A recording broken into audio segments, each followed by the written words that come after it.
It was by using this at times subtle and at other times not so subtle means of keeping key politicians, economists and academics in line that the financial elite had been able to extend its dominance over virtually the entire world.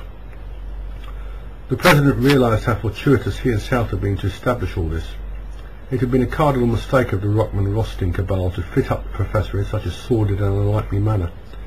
It would have been far more effective if they had used a woman decoy, or perhaps tried to buy him off with an appointment to a foundation board or academic chair. However, there remained the problem of breaking the stranglehold of the cabal, and in doing this, James Hunter decided they had to put all their cards on the table. He called a highly secret conference at the White House, which was attended by the Professor, South, and a handful of his own most trusted advisers. After he had been pumped for all the information he could give them, the sordid errand boy of international finance, Richard Allen, was placed under arrest and held incommunicado at a detention centre just outside Washington by a special presidential order. "Will you tell us the problems you see it, Professor?" said the President. "I'll do my best, Mr. President.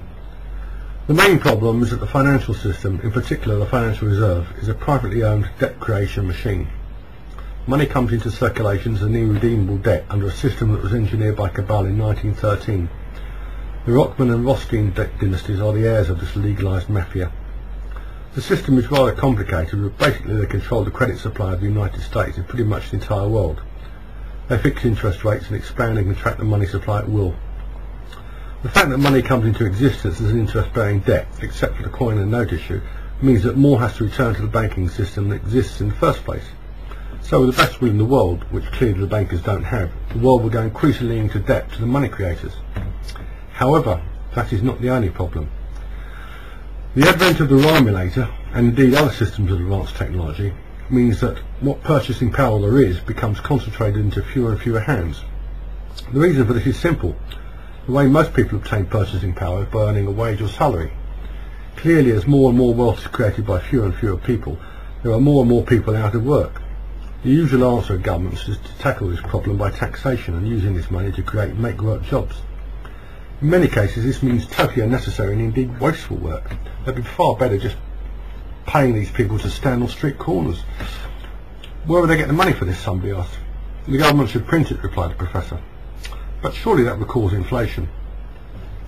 "These people want it both ways," said the Professor angrily. "Inflation is caused by too much money chasing too few goods. If you look in the stores, they're full of goods. The service industry is running at a surfeit too. Ask the unemployed and the homeless in Washington, New York and other great American cities if they've got too much money and see what they say. The problem is that money has to return to the banking system at least as fast as it is created.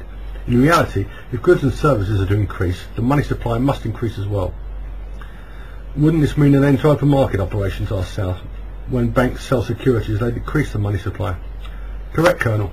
In the long term we have to reform the money system totally, but in the short term we have to abolish the Federal Reserve and restore the power to create the nation's credit to the Congress." "I have a feeling this is going to be easier said than done," said the President. "What if we just place Rockman under arrest?" asked South. "On what charge?" asked Higgs, who was the oldest man present. "How about blackmail?" said James Hunter, to begin with. "That's a point," said Newman, a career diplomat who just returned from a lengthy spell in the former Soviet Union. "That would be a start," said the Professor. "He was certainly the instigator of the conspiracy to frame me for a sordid sexual act. But we have to do a lot more than that. We don't know how much power these people have outside of purely financial control." "You're not suggesting that the financial elite could mount a coup d'etat?" asked the President. "No, Mr. President," said Professor Maloney, "but they may have hitmen as well as faggots and hookers and extortionists." The meeting continued for another hour, and before they broke up they had agreed on the outline of a plan which they would put into action over the following weeks. The coup which the President and his men mounted against the vested interests of international finance came quicker than they had anticipated, and when it did they were surprised at the ease with which the old order was overthrown. The next meeting of the committee, which after several changes of title had eventually been named the Working Committee on Energy and Finance, was held in just under a month's time. After reading the minutes of the previous meeting, the President stood up and said, "Gentlemen, I propose that this committee adopt the following resolution, that from now on the production of Ramulators be managed by the United States Congress, who shall direct that funds to manufacture and distribute all machines, whether for domestic or commercial use, be created debt-free and issued in accordance with the increased wealth of the economy. Do I have a seconder?" Rockman looked at the President astounded and asked lamely, "What are you suggesting, Mr. President?" I am suggesting that this committee vote for its own abolition, and that in future the control of the nation's money supply be placed under the control of the government of the United States, whose prerogative it should be in any case.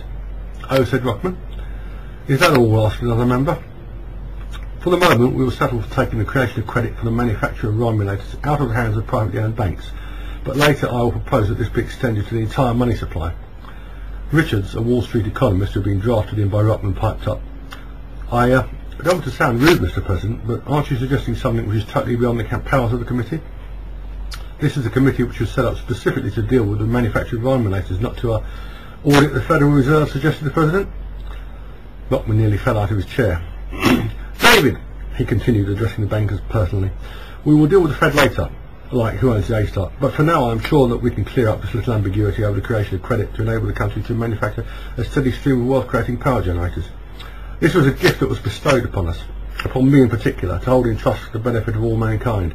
I am sure that you would not want it to be used to enrich a few parasitic mega-capitalists at the public's expense.